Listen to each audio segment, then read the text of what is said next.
Good morning बच्चों। आज की इस ऑनलाइन क्लास में एक बार फिर से आप सबों का स्वागत है। आज हम JCERT क्लास 8 के विज्ञान के पाठ्य पुस्तक में पाठ 6 के अंतर्गत बल एवं दाब के बारे में बात करेंगे। आज की कक्षा में हम जिन बिंदुओं पर चर्चा करेंगे वो हैं बल के रूप, बल का उपयोग, बल का कारण, परिणामी बल तथा बल का प्रभाव। तो सबसे पहले हम देखेंगे कि बल का रूप क्या है। हम देखते हैं कि भाला फेंक प्रतियोगिता में या गोला फेंक प्रतियोगिता में खिलाड़ी का उद्देश्य क्या होता है। खिलाड़ी का उद्देश्य यही होता है कि वह गोला या भाला को अपने शरीर से दूर धकेले और वह गोले को या भाले को अपने शरीर से अधिक दूरी तक धकेलना चाहता है और इसके लिए वह अधिकतम बल लगाता है। फिर एक दूसरी स्थिति को हम देखते हैं। हम सबों ने कभी न कभी कुआं से पानी खींचा है या किसी और को कुएं से पानी खींचते हुए देखा है।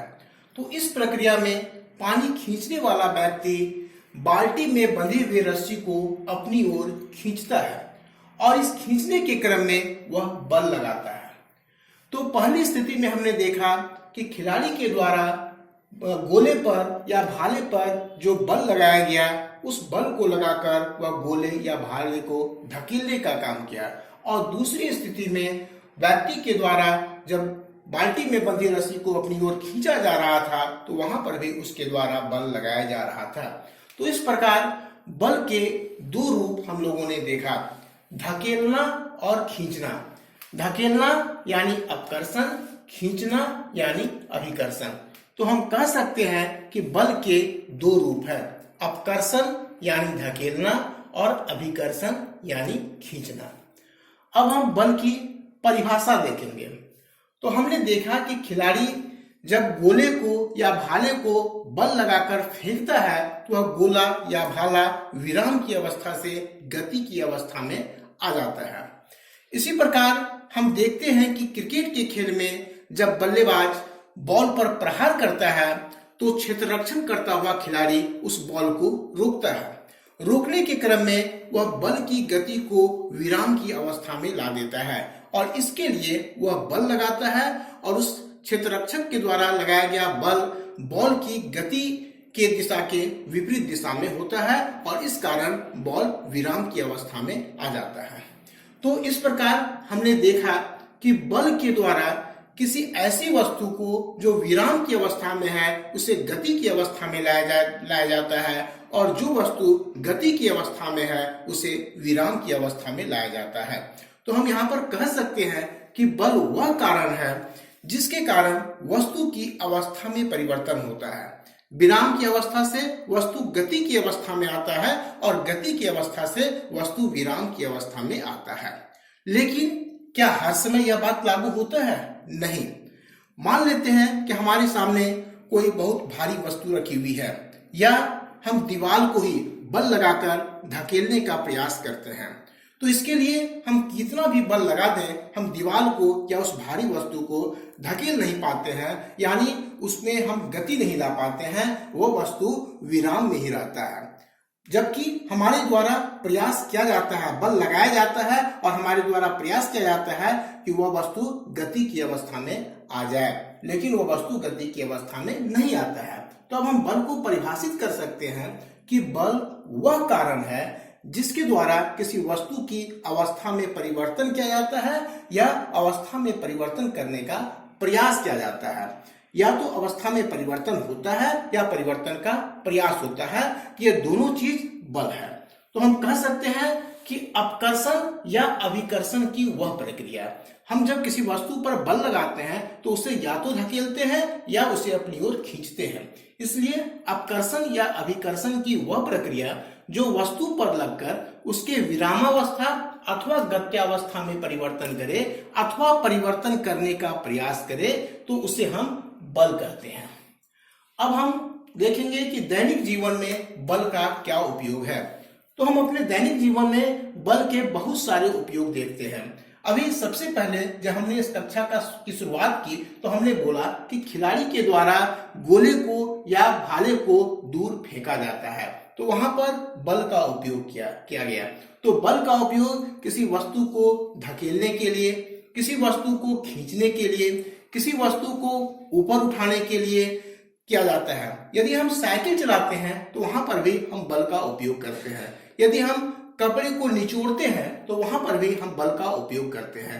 तो हमारे दैनिक जीवन में हर जगह बल का उपयोग किया जाता है। अब हम देखेंगे कि बल का क्या कारण है। तो बल का कारण है दो वस्तुओं के बीच होने वाली अन्योन्य क्रिया। मान लेते हैं कि हमारे सामने मैदान पर कोई फुटबॉल विराम की अवस्था में रखा हुआ है। उस फुटबॉल के पास जाकर हम खड़ा हो जाते हैं, तो केवल हमें हमारे खड़े होने से वह फुटबॉल गति की अवस्था में नहीं आएगा।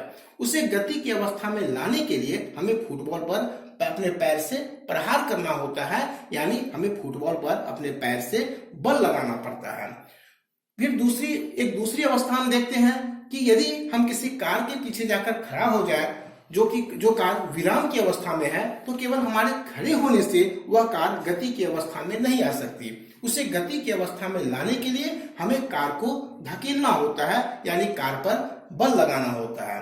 तो पहले केस में जहां हमने देखा कि सिर्फ हमारे खड़े होने से वह फुटबॉल या वह कार गति की अवस्था में नहीं आती है, तो ऐसा इसलिए होता है कि जब वहां पर हम सिर्फ खड़े हैं, उसे धकेलते नहीं है या उसे हम छूते नहीं है या उस पर हम कोई बल नहीं लगाते हैं, तो हमारे और फुटबॉल के बीच या हमारे और उस कार के बीच कोई अन्योन्य क्रिया नहीं होती है, इसलिए वहां पर गति नहीं आ पाती है। दूसरी अवस्था में जब हम फुटबॉल पर प्रहार करते हैं या जब हम गाड़ी को धकेलते हैं, तो उस समय हमारे और फुटबॉल के बीच या फिर हमारे और गाड़ी के बीच अन्योन्य क्रिया होती है, जिसके कारण उस फुटबॉल में या उस कार में गति आती है। तो हम कह सकते हैं कि बल का कारण दो वस्तुओं के बीच अन्योन्य क्रिया है। जब दो वस्तुओं के बीच अन्योन्य क्रिया होती है तो वहां पर बल कार्यरत होता है, यानी बल के कार्यरत होने के लिए वस्तुओं के बीच अन्योन्य क्रिया आवश्यक है।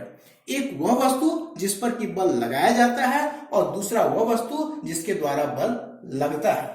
अब अन्योन्य क्रिया के बारे में हम कह सकते हैं कि दो वस्तुओं के बीच अवस्था परिवर्तन हेतु किया जाने वाला प्रयास अन्योन्य क्रिया कहलाता है।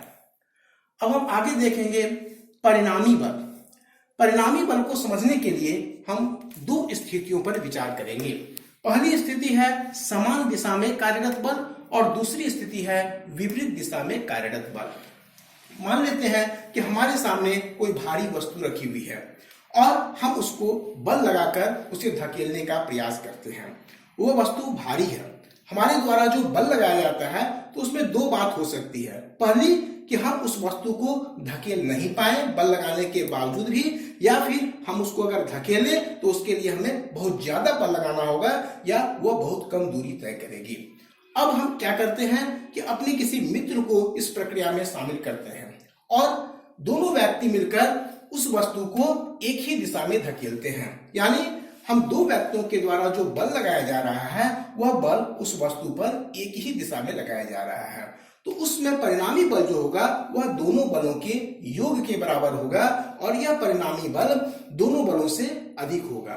मान लेते हैं कि यहाँ पर एक वस्तु है और उस पर एक व्यक्ति के द्वारा जो बल लगाया जा रहा है वह बल F1 है और दूसरे वस्तु के द्वारा जो बल लगाया जा रहा है वह बल F2 है।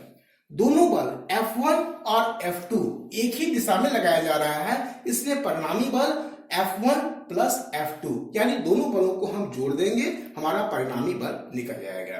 अब दूसरी स्थिति में हम देखते हैं कि दो व्यक्ति उसी वस्तु को विपरीत दिशा में बल लगाते हैं, एक दूसरे के विपरीत दिशा में बल लगाते हैं। तब यहाँ पर परिणामी बल दोनों बलों के अंतर के बराबर होगा और यह परिणामी बल दोनों बलों से कम होगा।